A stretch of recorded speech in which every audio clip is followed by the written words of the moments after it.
Schwab Advisor Services is proud to support the RIA Edge podcast and equally proud to support independent financial advisors like you. In a challenging year, how did 68% of firms surveyed in Schwab's RIA benchmarking study meet or exceed their new client goals? By following key success factors such as leveraging new technology, adapting strategies to win new business and stay connected with their clients, while also attracting and developing the right talent. The Schwab RIA benchmarking study is just one of many ways they provide you with the insights and resources needed to succeed and grow. Get the full picture at advisorservices.schwab.com.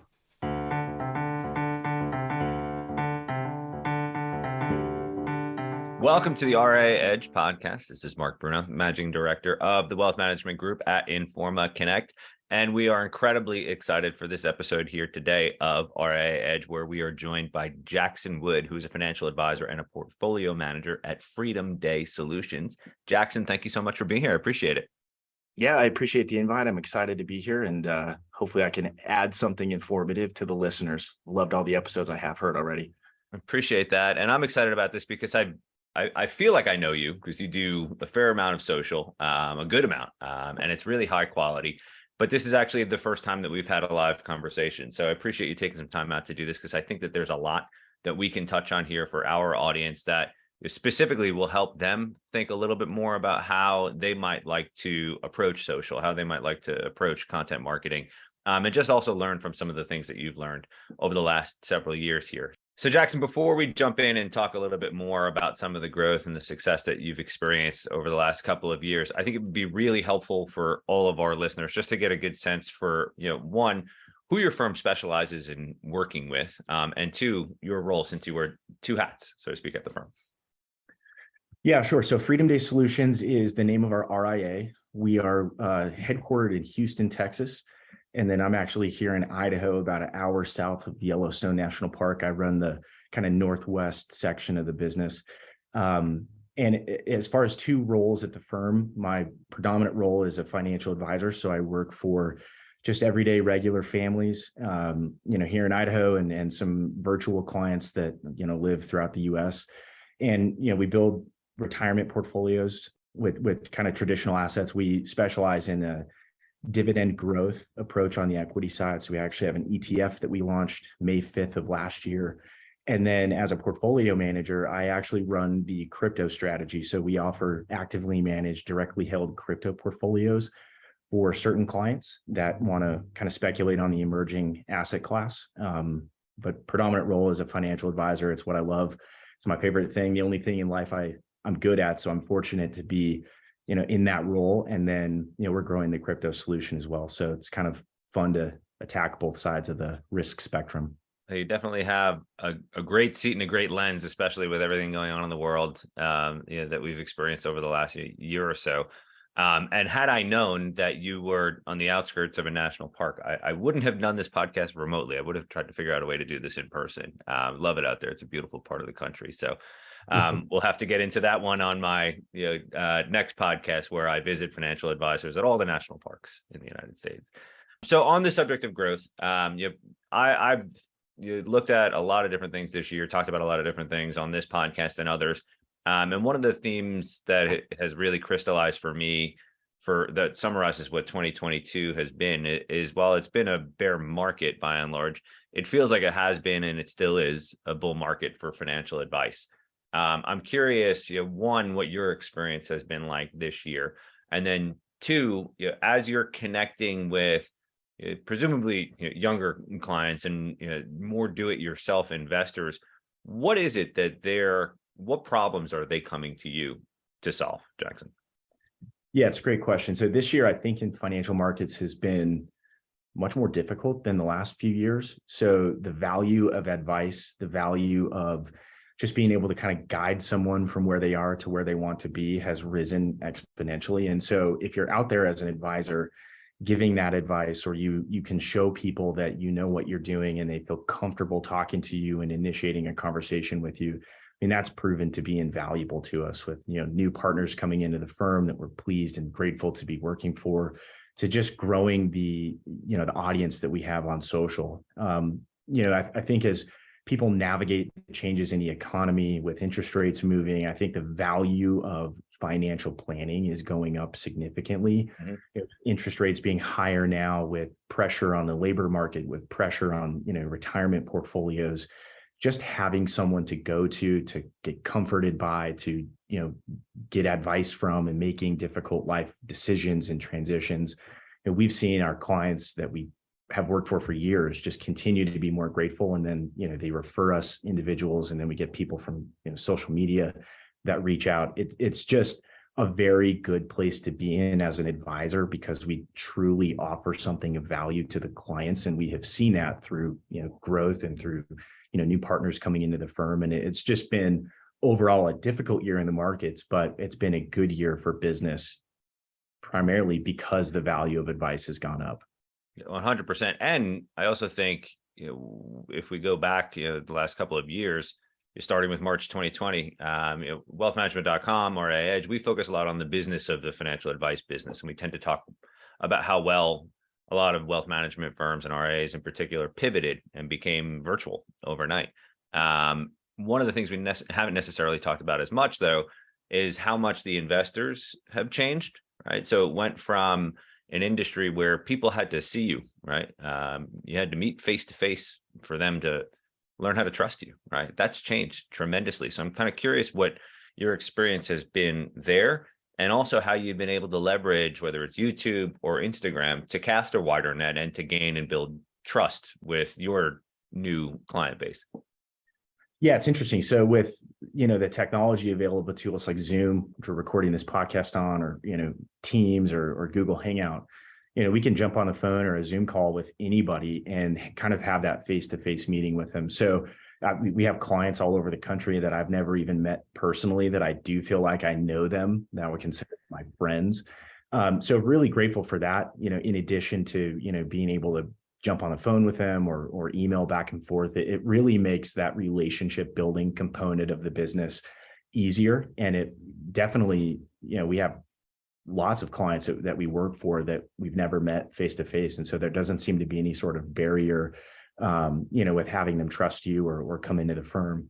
One of the benefits of social media and our content strategy is that a lot of the time, because we're producing so much content, because we're posting so much of our lives and our thoughts on social media, the people that do reach out to schedule meetings with us have watched our podcast, have listened to 20, 30 episodes of our show, and they feel like they know us and they understand us before we have that kind of introduction meeting. And it really does wonders for kind of that relationship building phase of, getting a new client where, they know our investment philosophy, they know our advice that we would give, and then we can turn it up a notch and make it very personal to them as we learn about their situation and really kind of show our expertise when it comes to building a financial plan and making recommendations.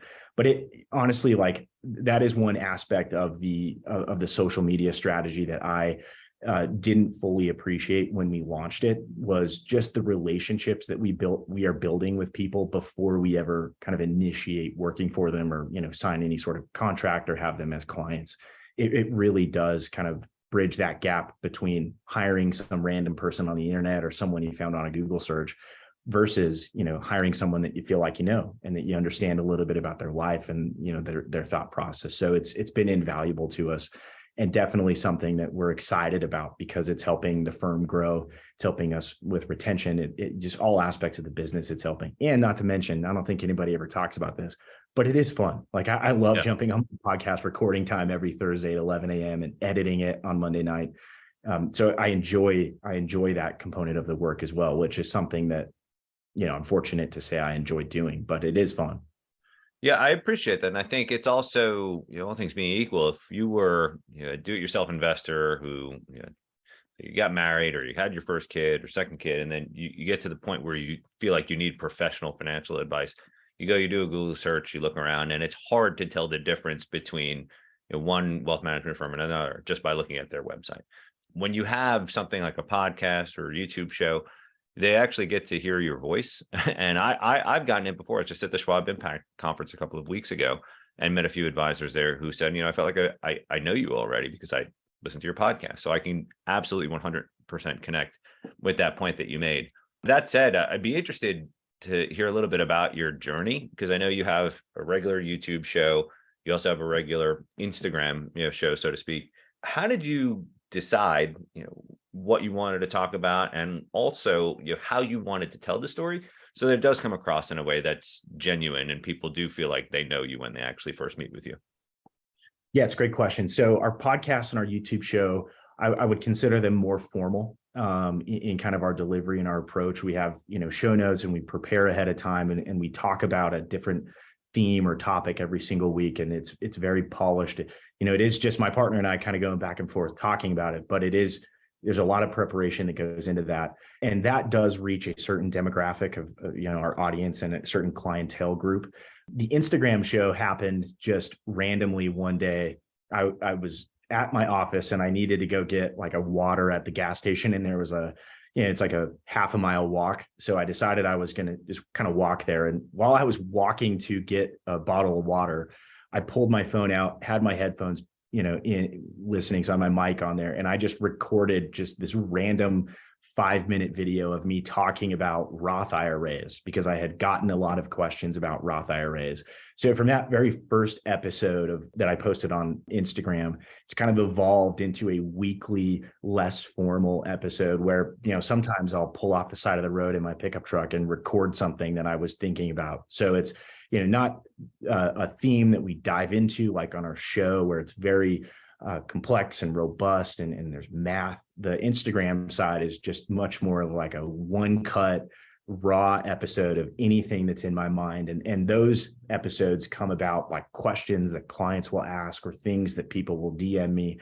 And in the Instagram, it's a lot different, because sometimes I record it at home when I'm with my kids, or in the backyard playing baseball with them. I'll take a 5-minute break and, record that. So it's much more raw, unedited, but it does give the viewer kind of a glimpse into my life. I think they know my kids. I'm very public about who they are and the life that we live.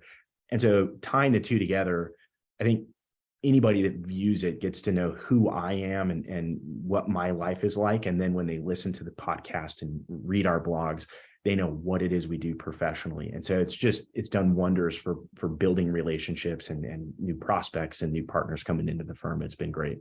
That's great. And I think, your point there, or at least the way you've talked about the Instagram content, right? Each platform has its own personality. And obviously the audience or the users are the ones who sort of give it shape organically. And the way you use it feels very much like the way Instagram should be used.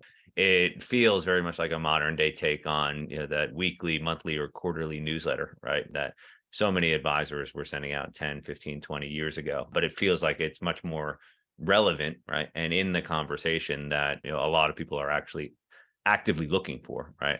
On their phones and on Instagram. I am curious, if you looked at, say, the last year or so, and you don't have to give precise numbers, but I would be curious if you have a sense for how many qualified conversations you're having with people who are engaging with your content, whether it's on YouTube or Instagram. Were you able to give the audience a sense for just the engagement levels and how that's translated to business results? Yeah, for sure. So the growth rate of viewers on the show has grown much quicker on Instagram. I think just the native kind of search functions and the fact that we're on our phones all day has led to there being more viewers on the on the Instagram side and the social media side. On the YouTube side, we do get the people that listen to the podcast and view the show on YouTube. And I should say it's the same show that is on the podcast platform is on YouTube. It's just added video on YouTube. Those conversations are much longer. So when we do get someone that inquires or send us an email from that platform, we tend to get more robust planning questions from that area of our social media strategy. And then on the Instagram side, it's a lot of younger people that are just starting out that are ready to get, something serious and open Roth IRAs or brokerage accounts or whatever.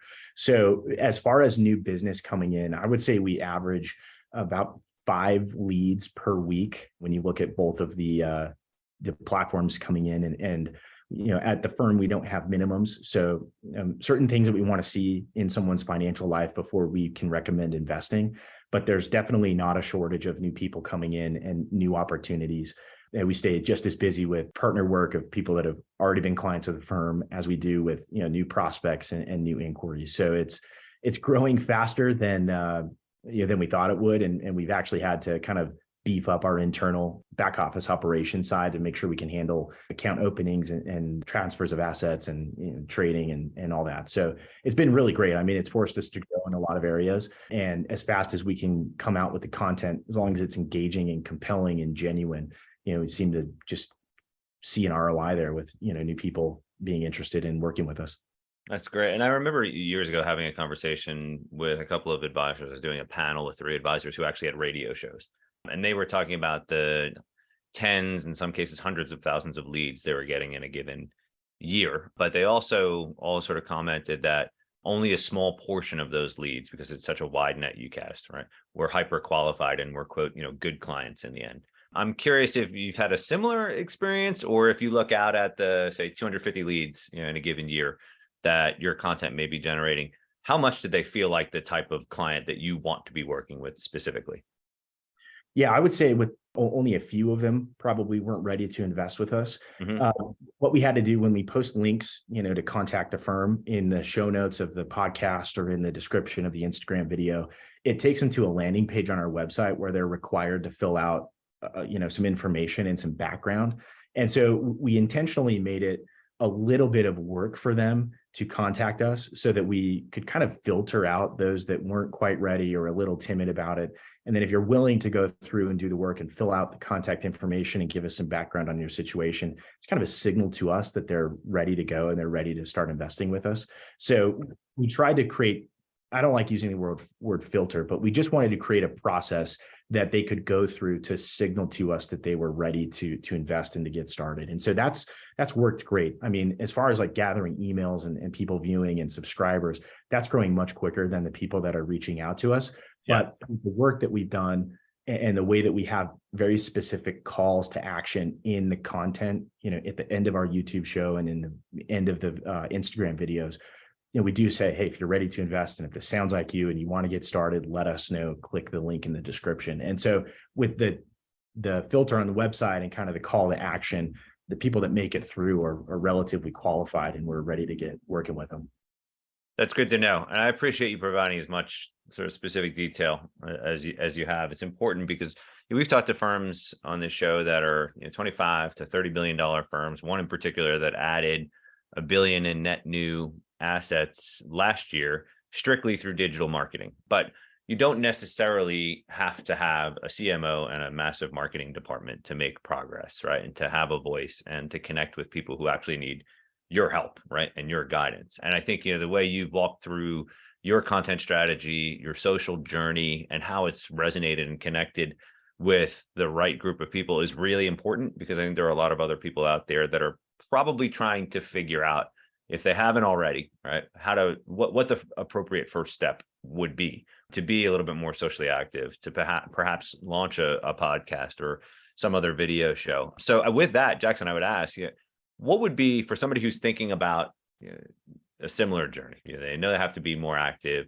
They know they want to be telling their story, but in a different and more relevant way. What's your best piece of advice for somebody who's looking to get a start?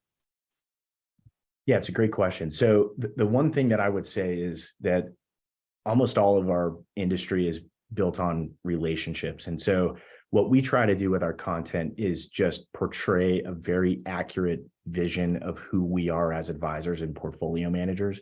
So our content is raw, it's organic, it's not polished like you would see on, some shows or some podcasts. And we intentionally do it like that. So the biggest hesitation is just, at least for us, was, are people going to listen? Are they going to like this? And what we realized is, well, we already have clients that like us because, they know who we are as advisors and they know our process. So there's got to be more people out there like the people we're already working for. And so when we built our strategy, it was as simple as me on a walk to go buy a bottle of water, talking into my phone. And I'm sure I looked like a goofball walking down the street talking to my phone. But I can't stress enough how much people like the content, how many messages I get, how many emails I get, people are sharing it on the analytics of Instagram. You can see how many times your video has been shared. So that means someone watched your video and then sent it to a friend or, someone that they know on social media. And that's just continuing to grow every single time we publish an episode.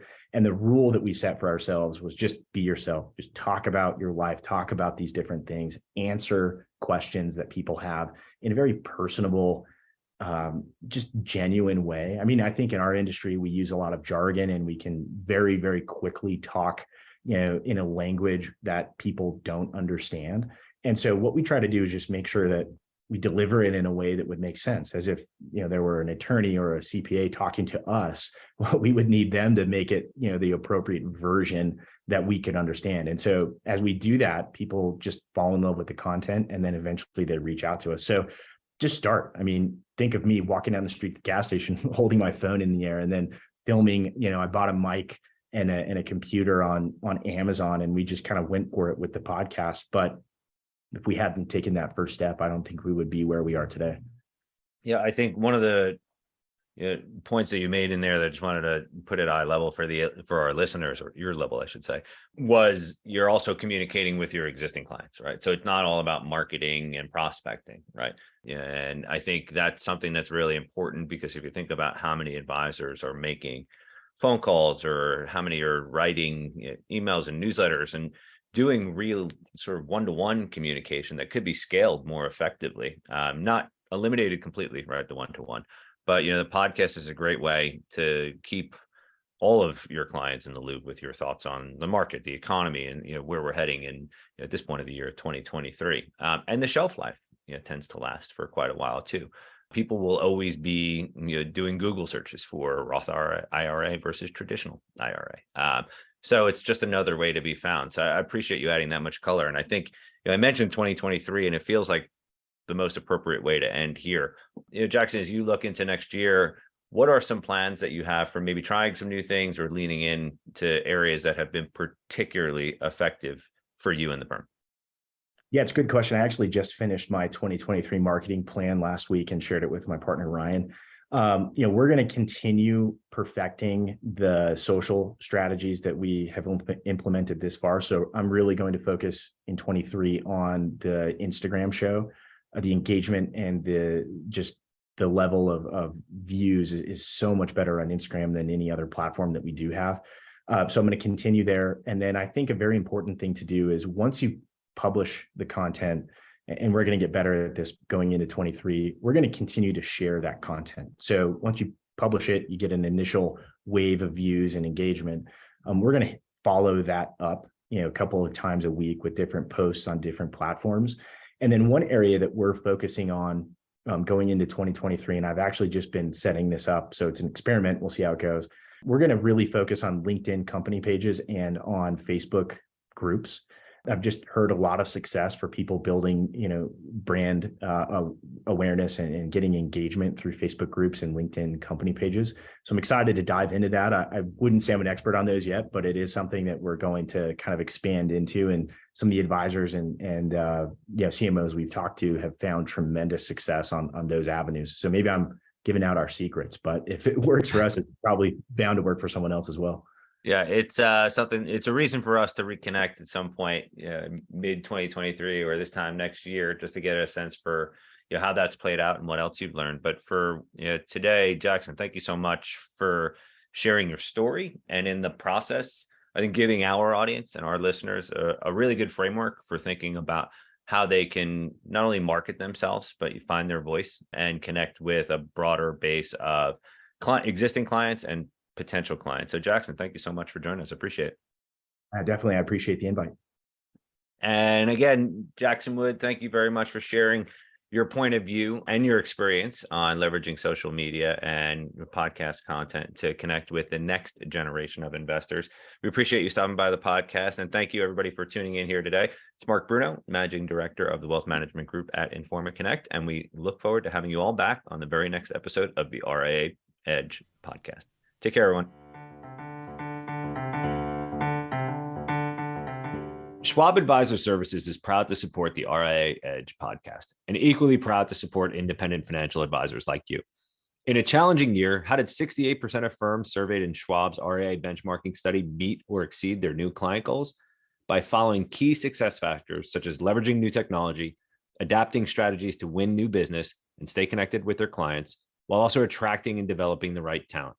The Schwab RIA benchmarking study is just one of many ways they provide you with the insights and resources needed to succeed and grow. Get the full picture at advisorservices.schwab.com.